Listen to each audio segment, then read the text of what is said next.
Let's just take a little time out for a minute. Let me just rap to you for a second. Let me just have a little sidebar. Y'all don't think that it's a little ironic that after decades, years and years and years of fighting for civil rights in America, fighting for equal rights, fighting for the ability to be seen for the content of our character over the color of our skin, fighting against discrimination and human rights and all of these things. You don't think that it's ironic that all of a sudden black people find ourselves feeling like or being portrayed as intruders in our own country? We're Americans. But for some reason, in 2025, we're being seen as intruders, as un American after participating in every major war that this country has had, after sacrificing, after all the blood, sweat, and tears, after generations of fighting for respect and achieving that respect, after realizing the American dream, as so many of us have, after owning businesses, after raising families, after achieving accolades and all types of educational milestones, in our families. You had one generation go on to college when the previous generation did not, and you had the next generation after that proceed to build a life and build homes and raise families and all of these things that we've been invested in this country like any other American. Doesn't it seem weird that all of a sudden our status as Americans are seriously in question and challenged and insulted almost on a daily basis? Doesn't it seem weird to you that only a couple of generations ago we held ourselves with great dignity and to some degree we were seen as moral authorities in this country? We were spiritual people. We were dignified people. Doesn't it seem weird in such a short amount of time we've devolved into basically a running joke on the internet? We can be seen, our kids can be seen running wild through malls and jumping on cars and beating people up. Even in professions, you see nurses beating up old people and things like that. Doesn't it seem strange that all of a sudden we are just the most worthless people out there if you hear other people talk about that? Isn't it weird that we were the leaders in the arts for a long time? I'm talking about pop culture. We were the standard. Much of the music that we came up with, rock and roll, jazz, standards, country music, even hip hop, and we had such dignity in the way that we expressed ourselves and artistic integrity in the way that we expressed ourselves, even we were being misunderstood. Doesn't it seem odd that now so much of what we produce is absolute gutter, trash, garbage, and we fight for the right to have that? Like, for some reason we're allowing this to be a representative of us when for so many years it wasn't. For so many years we knew how to present ourselves. We understood that we were being seen all around the world, and people were basing their opinions and their views of American black people on what they saw through a lot of our pop culture. And we're allowing ourselves and our children to be seen as totally worthless. We're allowing ourselves to be seen hating one another. Black men and black women in pop culture, it's very rare that we even sing about loving each other anymore. That we sing about love for our families, love for our homes and our neighborhoods and protecting ourselves and being safe and all of that. Isn't it strange to you that we're being seen this way now? Like, doesn't it make you wonder what happened? Like, what happened with us? Isn't it weird that we have political parties that use us as pawns and tell us what to care about and tell us what to be offended by and tell us when to turn on our families and our friends? Isn't it weird? Doesn't it seem strange to you, just a little bit like off center to you, that we call ourselves racial slurs, more than anybody else does in public. We call ourselves coons and, oh, don't get me started on niggers. Or I'm sorry, it's supposed to be niggas, right? That's supposed to be a term of endearment. I don't think so. Isn't it weird? And we don't like for people to point out that we kill ourselves more than anybody does on a daily basis. Well, we don't talk about that. We don't expect that to make headlines. We don't march about that. We don't riot about that. And speaking of rioting, when we riot, when we run out in the streets, when we're expressing civil unrest, isn't it strange that we tear down our own neighborhoods? I mean, doesn't anyone ever think about that? Like, why that is, that we can be seen jumping around like animals. People they call us animals. They call us apes and things like that. You know what I mean? But then when we call ourselves being mad, we're jumping up and down like zoo animals, running wild and things like that. Like, we used to know how to organize. We used to know how to express ourselves. Isn't it like crazy that we're not doing that anymore? Like, we're just being seen as out of control, disorganized, with no love for each other. How about the rate of abortion? How we destroy the lives that are in our bodies? Once again, those political parties, they'll tell you it's okay. It's okay to do that. The same political parties that historically have fought against the progression of our people are now calling themselves our friends. But they're putting these abortion clinics and they're disguising it as maternal health care and things like that. And we're lapping that up. We're believing that. Meanwhile, we're killing the lives that God put into our women's bodies, our wives, our daughters, like it's weird to me that would be the case. We call ourselves a spiritual people. We used to be a spiritual people. We sang spirituals and things like that. But what happened to our faith? We don't believe that things are going to be all right anymore because we might not have money. We think, or it's an inconvenience, that it's acceptable that you would kill an unborn life. This is something that's okay because your political people tell you that it's okay. What about our spiritual connection? Whatever happened to that?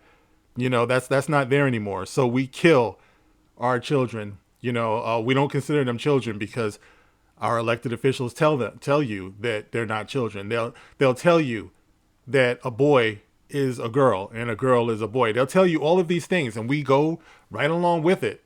Isn't that strange how the more we do that, the more we go right along with it, the more confused we get, the more the rates of self-harm go up for our children, the more the rates of literacy go down in our schools.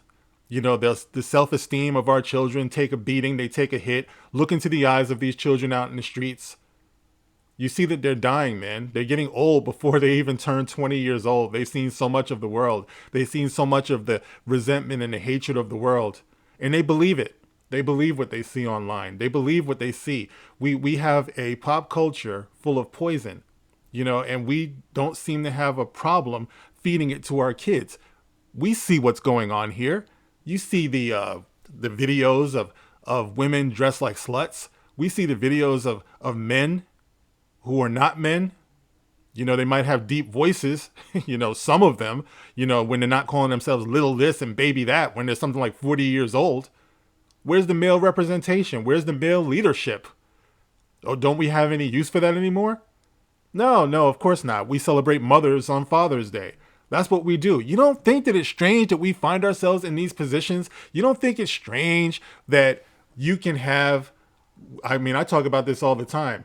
You can have a legacy black character like Black Panther just be totally discontinued, just disposed of, just thrown away because an actor passed away. This is normal to you.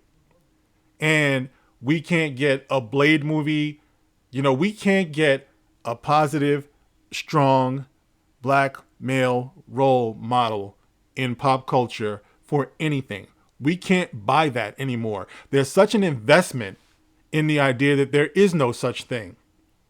Y'all don't think that that's a little bit, just a little, a wee bit wonky? You don't think that? I've been talking about this for years. I say it's a psyop. I've been saying since forever when I've been talking about pop culture And when I talk about Star Wars, I've said from the very first video, it's deeper than Star Wars. It's about control. And ultimately, I feel like this beautiful thing that is America. And you know, the funny thing is that people will look at me weird for saying that America is beautiful. But the concept of America is freaking radiant. That all different people of all different walks of life should all have an equal opportunity to work and to compete. Yeah, compete. Not have things given to you. You don't think that it's weird that we live in a time when your celebrities can make bold statements that say that success is not earned, it's given? You don't think that that's strange that you would tell that directly to black children? You don't think it's strange that these days, like what's going on now, you can see a high school fight end with somebody putting a knife into someone else's heart and killing them, and somehow they're telling our people that it's something that's acceptable because racism? It's a high school fight. You know, we were talking about this before. This is something that we used to know when we assembled, when we had civil unrest. We used to know that in order to be right, in order to make your point the right way, you had to be morally right. You had to be reserved. You had to have self-control. You had to be aware of what can hurt you. You know, everyone is, rallying behind this person, but that person probably wishes they never did it, so I would say that the lesson here is to be more in control, to be more aware of how we're being perceived, to be more aware of our images that our children so desperately need. This is a state of emergency. This is the way that genocide is justified in the eyes of hateful people. When you perceive or you portray a people as being worthless leeches, when you allow yourselves to be questioned in terms of your citizenship, even though you were born here, and you got people who are saying that black people are not even American, we're scum, you can't live around them, look at them. We're being judged by the worst of us, and we're allowing it because we're not checking the worst of us. We're not talking about the worst of us. We're not holding the worst of us accountable before anybody else, because when you do that, you get called a coon. You get called a pick-me, one of them, a token. We can't talk to each other. We rather talk to them. This is something I talk about in all of my videos. Why is it that content creators on YouTube can get more views talking about black people than black people can get views talking about black people? And black people will go over to those non-black YouTube channels and support them and sound off on them. Well, if that's going to be the case, then we deserve what we get, because we just don't know how to look out for our best self-interest. We don't know how to hold ourselves to the highest of standards. And we are seeing the ramifications of that now. And that's the bad news. But the good news is that we can remember the good sense that God gave us, that we were born with, and tap back into it. No matter what the conditioning has been, we can learn how to turn it off. We can learn how to reject these images that we're given. We can learn how to stop exalting these artists that we see on TV that are telling us these crazy things. Success is not earned, it's given, and the likes. We can learn how to have accountability for our actions. We can learn how to think about our actions before we act. We can learn how to value those of us who value education and value morality and righteous conduct. It's the only way that you're going to win in life. You know what I'm saying? But I don't know. You don't think there's anything weird about all of that? The way we're perceived, the way we just can't get representation or positive representation, because the positive representation we can't get, but the negative representation, oh yeah, there's an abundance of that. No matter where you go, no matter where you turn, there's black people doing some more fuck shit. There's black people doing some more things that make us look like we're totally worthless as a people. And our children are watching this. So whenever you're ready, we can turn this thing around. But until then, I don't know. You don't see anything wrong with that? You don't see anything strange about that? You don't see anything odd about that? Okay. Neither do I. This is the gospel according to Mark with a C. Rock on.